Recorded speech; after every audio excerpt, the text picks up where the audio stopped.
Good morning. We're a little tired and hungover, as you can tell. And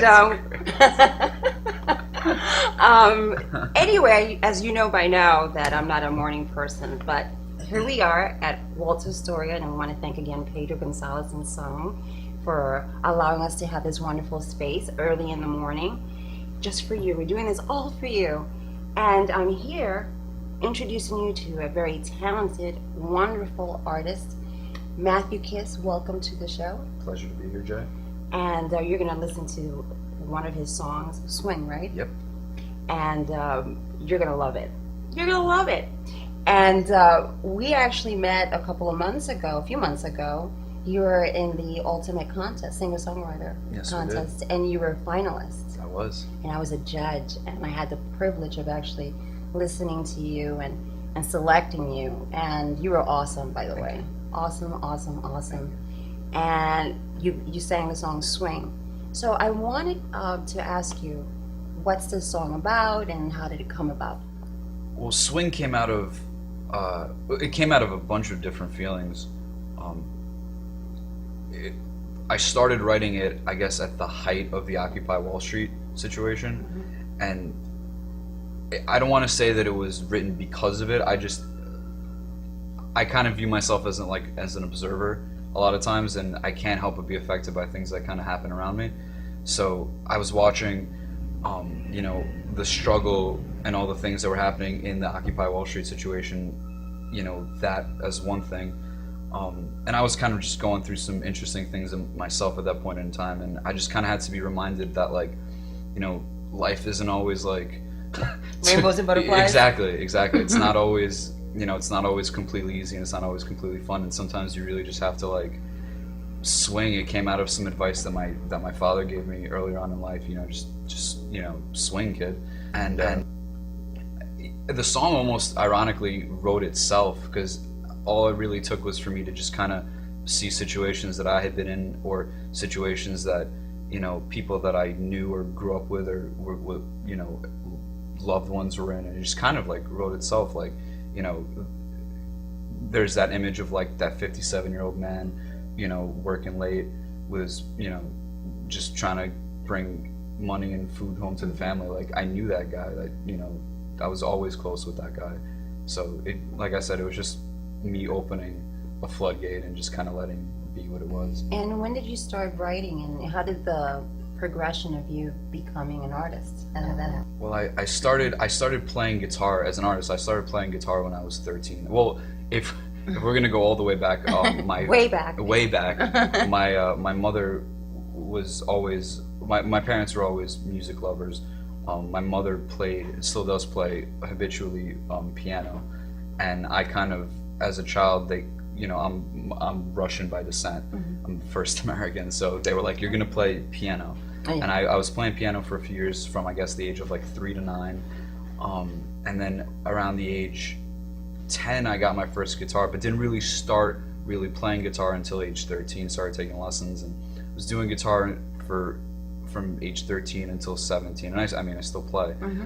But around 16 I started writing poetry. I always wanted to be like this guitar god. I loved Hendrix and Page and Clapton and all these great rock and blues players, and I was also at the same time writing poetry. And I never in my life thought that I wanted to merge the two. Mm-hmm. And then when I was 17, I got really, big surprise, I got really inspired by John Mayer, and went to see one of his shows. And I came back that night. I wrote a song. It's such a corny story. I came back, wrote a song. The song was terrible, but I wrote a song. And I was like, this is what I want to be doing. And I started at age 17. I started singing and writing, and just been doing it ever since.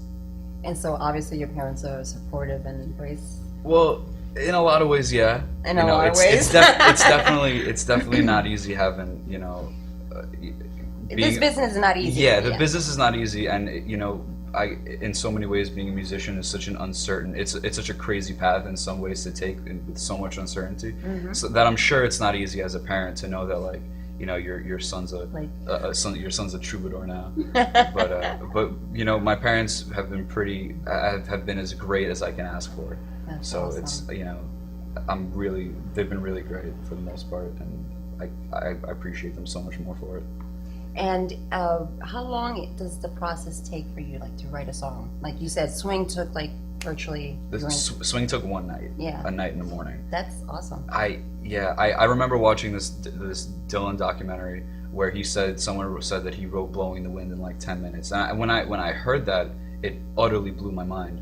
And only recently have I went through this really interesting process as a songwriter where a while back I was trying to write all these different types of songs and try to make it complex, and then I finally realized that you should write about what you feel, not what you think. And once I started writing about what I felt and not got out of my own head. Overthinking, yeah. Once I got out of my own head and just started writing, I realized that the material that I was writing not only spoke to people more, but I was able to stand by it a lot more. So more authentic. Yeah, it came from your source. Exactly. And once leading into what you asked, once I started doing that, I stopped, judging myself so much. I realized that I started writing tunes in like, a night or a few hours, or, one song I wrote. I'm surprised at myself because like I don't even know where this stuff comes from. But like I wrote one song. I'm fascinated. I wrote one song in like 35 minutes, and like I had no idea, because it's like verbal throw up. Exactly. Right. In so many ways, you just gotta like the way I kind of see it is like you need to. It's kind of like sifting through the silence within yourself and just trying to find it. And a lot of I was thinking about this on the car ride here, like. Just because you wrote a good song one night doesn't mean that you're going to be able to write a good song the next night. A lot of things have to align, and you have to be open enough to let that pass. And sometimes you are, sometimes you're not. When you are, it's great. When you're not, it's completely frustrating. It's horrible. Yeah, you can't sleep. Writer's block. I have writer's block at times, and it's awful. It's like being constipated. It's the worst. It so is. It's the worst feeling ever. It's worse than constipation. It's like it's emotional. Yes. Frustrated constipation. Yeah, no, it is. It's a new song. That's gonna be the name of my EP. Yeah. Emotional constipation. I love it. Give me some props. I will co-write. So speaking of your EP, so you're in the studio. Tell me about that. It's exciting stuff. Yeah, I'm very stoked about it. I would say at this point, like anywhere between 90 and 95% finished with the recording process of the EP. I'm working with an amazingly talented guy named Godfrey Diamond. I met him also. Yes, we were judges, fellow judges. You guys were fellow judges. I met him on the same night. He came up to me. He was like, "I love your music." We were amazed, by the way. We really were. You just blew our minds, all the judges. Thank you. And he had mentioned, he was like, "We got to work with this kid." Thank you so much. And I'm so glad that you guys got together and really are doing it. Yeah, I couldn't. It was so, I guess, validating. It just made me feel really great to know that someone that's worked with, like I see pictures of him on the, mixing council with like right next to Steven Tyler, and I'm like, this guy, you got to be like. I love Steven Tyler. Yeah. I love, watching other crazy people makes me feel a little normal in the sense that like I'm as crazy as they are. Right, exactly. I'm not the only one. Exactly, but I love Steven Tyler, and knowing that he's worked with great musicians and really, I guess, loves and appreciates what I do, it makes me feel a lot better, and in a lot of ways not as nervous about what I'm trying to accomplish. Was it surreal when the first time you went and you saw the studio and saw that? That's got to be amazing. Yeah, it was surreal and like a kid in the candy store at the same time, because it's like whenever I see stuff like that, it's almost like I'm already envisioning what I want to do. Like, for the first month process of recording, I had a lot of trouble sleeping at night, not because I was like scared or anything. I was just I was so excited and had all these different ideas that I was was excited to get onto tape. Yeah, I can imagine. So what are we planning to expect from your EP? Can you give us a little tease of? Yeah, my EP, it's going to be, at this point, it's going to be around between 5 and 6 songs. They're all acoustic for the most part. In going into this, I really wanted to get, I would say, almost like a snapshot of where I am as an artist. And right now, I'm playing solo for the most part. I love it. I love just trying to do my thing with myself and an acoustic guitar. And the EP is acoustic. I've got some amazing players on it. Like I've got, people that I've met at the Waltz, like Pete O'Neill, who's this unbelievable bass player, one of the most talented musicians I've ever met. Completely reads music like other musicians completely. Ron Brosh, who is another friend of mine, who I met through Pete, amazing cajon player. This dude Robbie, who laid down some slide guitar, and I've been really fortunate to work with guys that are experienced and great, and they're only making the EP sound better, and I'm having a blast doing it. So it's going to be around 5 or 6 songs, acoustic. The theme in my head, I want it just to be raw, and authentic. And authentic and raw, and the sound quality is going to be great because of all Godfrey's amazing analog equipment. Awesome. We didn't. The only thing I love it. The only thing digital in the studio is Pro Tools. Everything else is completely analog, completely tube. And it just, I'm amazed as to how good the acoustic guitar sounds. I can't wait. I can't wait. And when are we thinking that this will be available? I'm almost done recording it. I'm shooting to release it, anytime between late May and like... So really soon. Anytime between, I'm trying to put it out anytime between late May and I would say early July. Give myself like a little bit of a window because I don't know how long it'll take to mix and master. But that's exciting. Now, do you have a website or anything? I'm working on the website right now. I have a Facebook, facebook.com/MatthewKissMusic. I'm on Twitter, MattyKiss. It's all the info is on Facebook. But right now as I'm working on the website, I'm operating out of Facebook. Yeah, Facebook.com. Which a lot of people do, which is I think kind of the norm now. It's really great because it's almost like a blog. Yeah. And it's almost like everything in one. Yeah, it's really weird, like sometimes it's too much information. Yeah, people. I was like, I appreciate that, but you should have censored yourself a little bit. Yeah, I don't need to know about that, honestly. Exactly. Yeah, I just really don't. Exactly. So you're a native New Yorker? Born and raised in New York. I'm actually the first American in my family. So born and raised in New York, born in Brooklyn, grew up in Rockaway Beach, right by the sea. Ah. So. Do you work at a surf or you used to work at a surf store? Yeah, I work at a surf shop. That's awesome. Because I always think like surf, Brooklyn, but no. It's down in Rockaway. I guess you would call it like apprentice. I apprentice at a surf shop in Rockaway Beach called Border Surf Shop. Awesome. And it's a tough commute. It's a whole 2 blocks away from my apartment.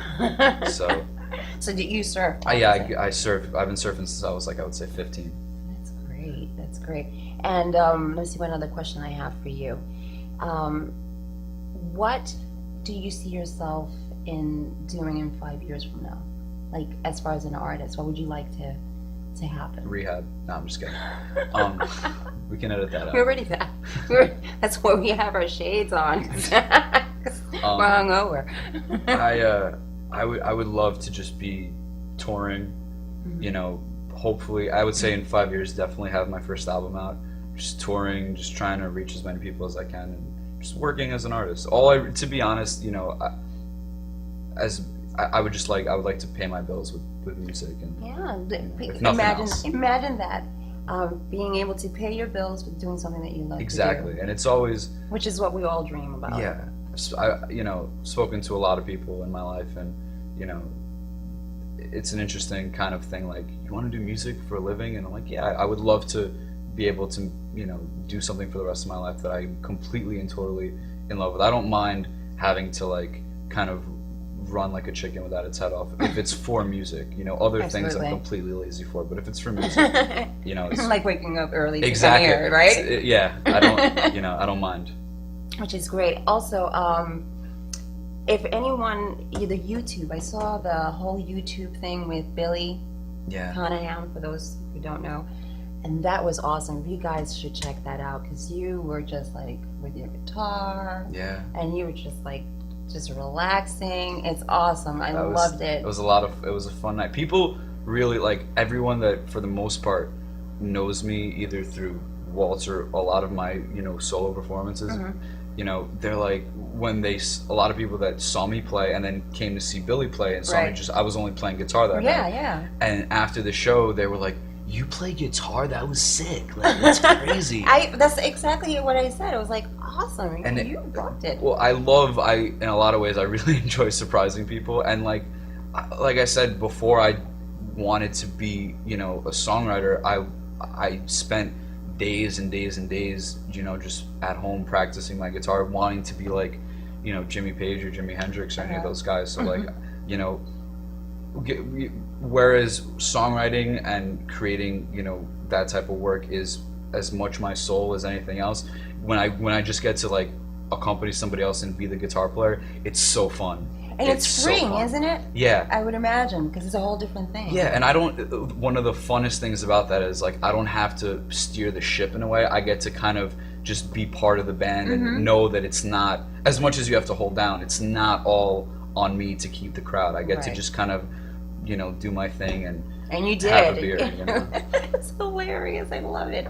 We're going to be right back after this.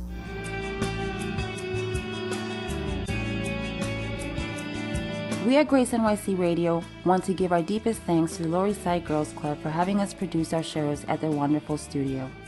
If you're not familiar with the Lower East Side Girls Club, then this is your great opportunity to find out all the great work that Executive Director Lynn Pentecost and her fantastic staff do.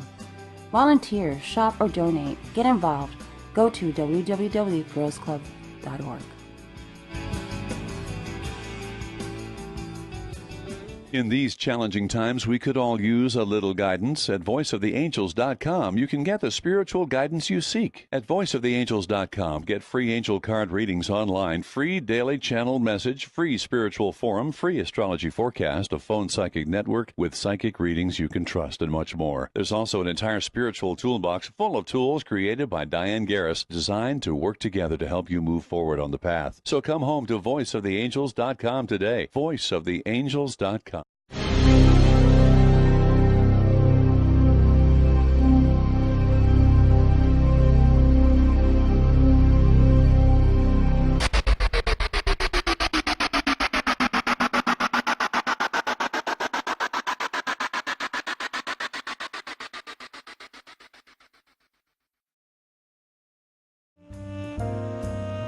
Mailboxes, etc. at 295 Greenwich Street in Tribeca has been providing Tribeca with a wide array of products and services, everything from mailbox rentals, packing and shipping supplies, and mailing and business services since 1993. That's 18 years of experience applied to every customer. With a small staff of just 5 employees, customers can count on personal attention every time they come into the store. Whatever your shipping and packing needs, come to Mailboxes, etc. We are located at 295 Greenwich Street, which is at the corner of Chambers and Greenwich in Tribeca. We are open Monday to Friday, 8 a.m. to 7 p.m., Saturday 10 to 5, and Sunday 11 to 4. Closed on Sunday in July and August. Our phone number is 212-964-5528. Our website is mbetribeca.com.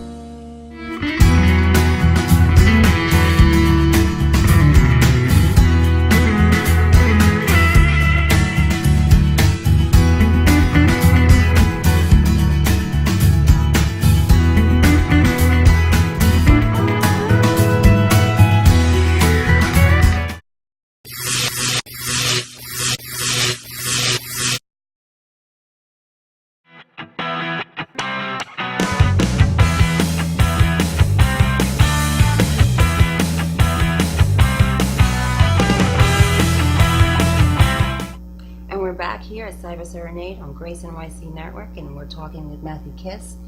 And one of the things that I wanted to ask you, you had mentioned that that you want to do solo work. Did you do bands at one point? Did you? Oh, okay. So that's how you started out?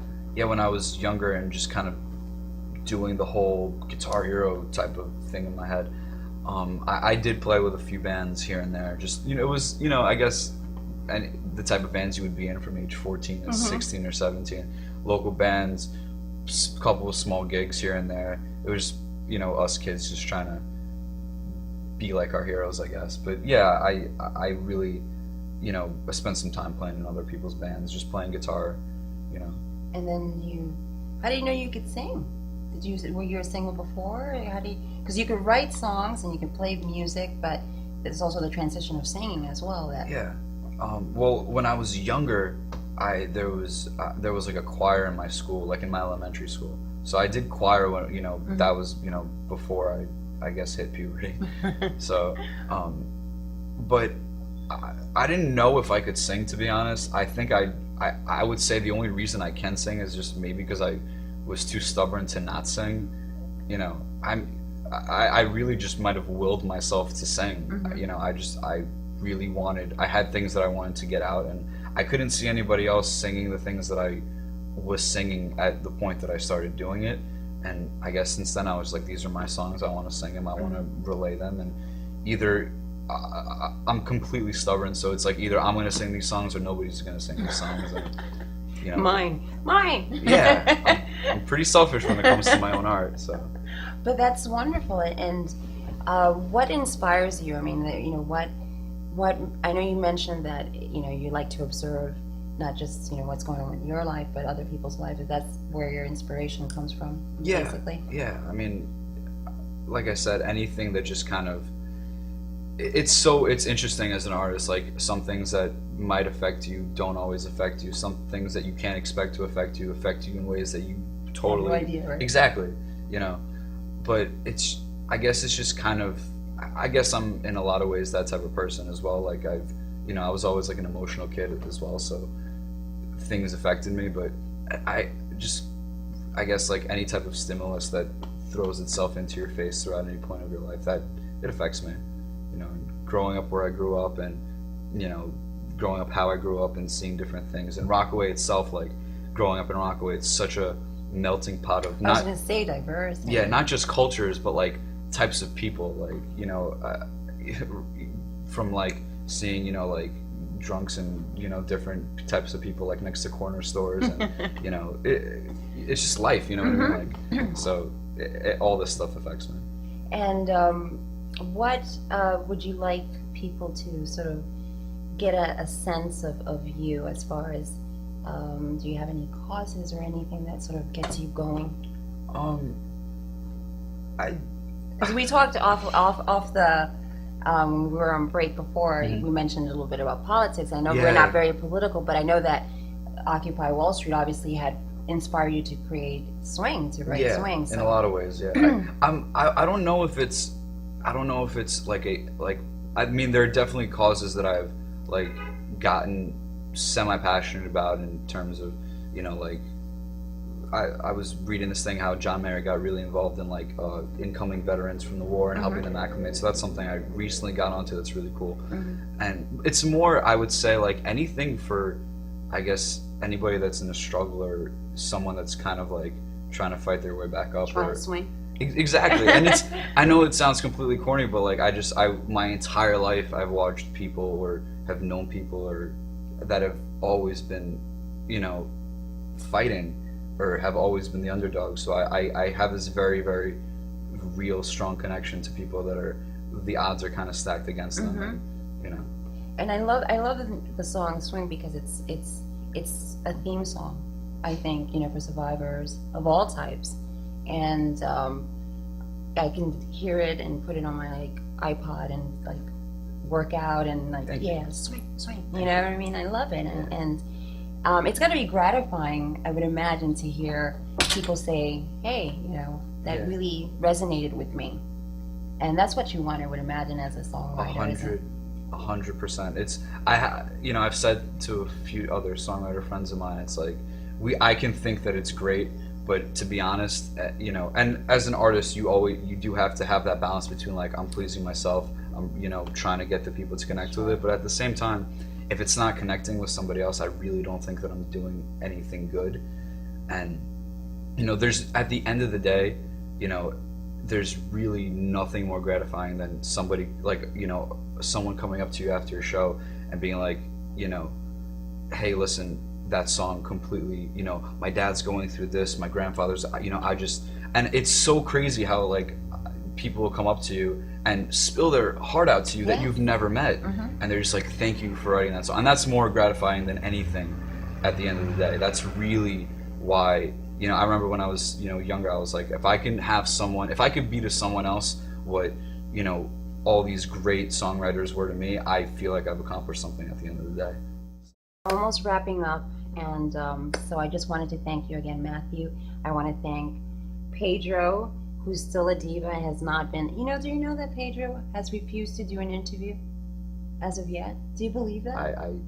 Can you believe that? I can't believe it, but I can see it. Yeah. But I want to thank him, and here at this lovely, lovely venue that if you haven't been to, you should check it out. And I hear you're going to be here in June, I believe? I will be playing a slew of shows over the summer. Most likely one of the first will probably be here by Waltz Astoria in June. You know, all that will be announced after I finish the EP, but right, I'm just, you know, I guess stay tuned. Do you have a title, or you guys have? I have 4 or 5 different titles that I'm trying to sift through right now. They're all interesting. So, if anyone wants to find out more about where you're going to be playing, they can go to actually your Facebook, right? Matthew Kiss at Facebook, right? Yeah, you have to type out the link, facebook.com/Matthew Kiss Music. And like it, because I did, and I love it. I don't like it, I love it. And you're going to be back, right? Because we have to have you back once you have your EP so that you can play some new stuff, because I really am looking forward to it. So am I. Matthew, thank you so much for being part of Cyber Serenade here on Grace NYC Network. This is J. Grace saying goodbye, peace, love, and positivity. Bye-bye. Get ready to get Cyber Serenaded with Matthew Kiss.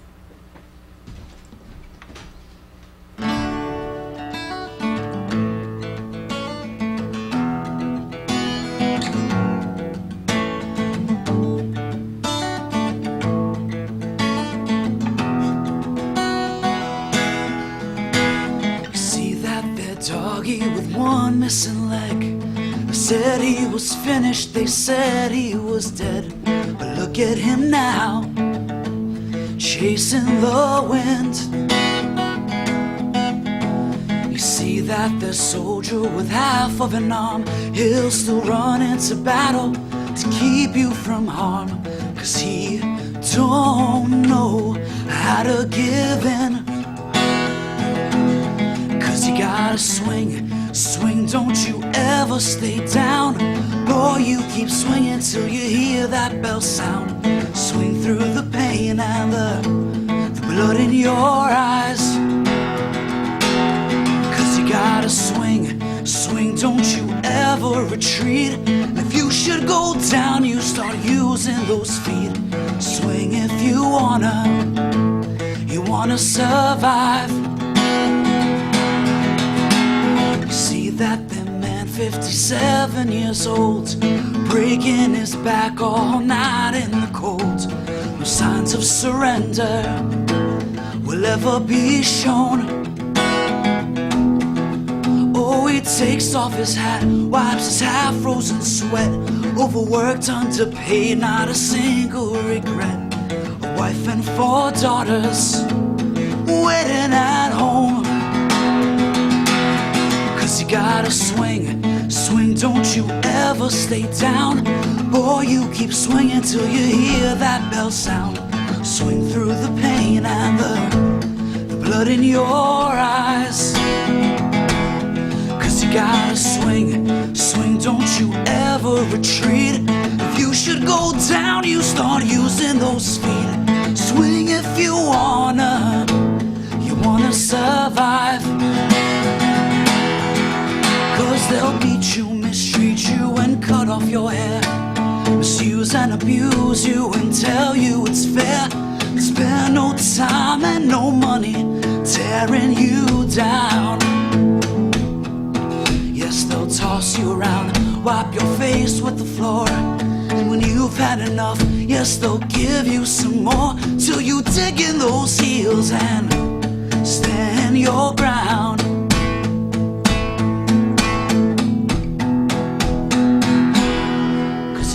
Swing, swing, don't you ever stay down. Boy, you keep swinging till you hear that bell sound. Swing through the pain and the blood in your eyes. 'Cause you gotta swing, swing, don't you ever retreat. And if you should go down, you start using those feet.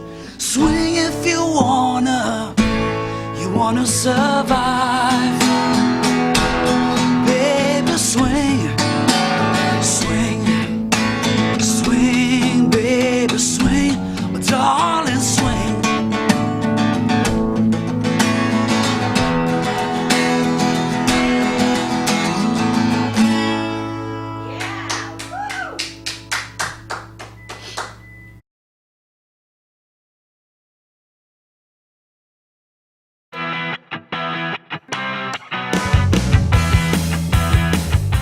Like being pulled. Great. Takes your glasses. Yeah. Runs away. My glasses. Don't take my glasses away. Are you ready? Yeah, I was just getting some music. Oh my god. Oh, we do bloopers and Nice. stuff like that. Love it. Yeah, I got it. Love it. This will be very, very candid interview. Right? Yeah, you can tell. He's a dick! There it is. And Cyber